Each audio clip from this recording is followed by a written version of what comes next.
मेरे 2 कजन्स मारे गए हैं। मेरे वालिद को हमारे सामने कत्ल कर दिया गया।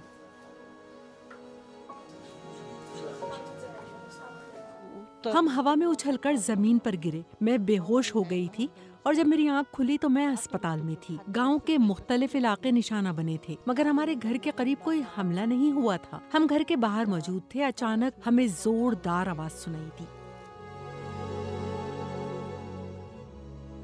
जब से लिबनान में फ़िज़ाई हमले शुरू हुए हैं, दारुल माल यूनिवर्सिटी अस्पताल में दर्जनों मरीज लाए गए हैं। हिज़्बुल्लाह ने BBC को अस्पताल तक रसाई दी है।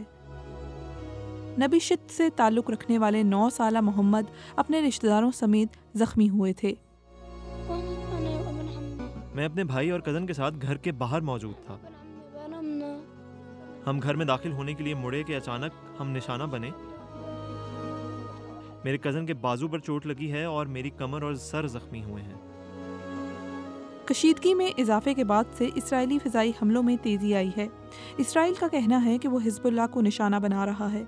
वो इस पर हथियार छुपाने के लिए शहरी इलाके इस्तेमाल करने का इल्ज़ाम आयद करता है। लिबनान का कहना है कि पीर से शुरू होने वाले फ़िज़ाई हमलों में अब तक 700 से ज़्यादा अफराद हलाक हुए हैं।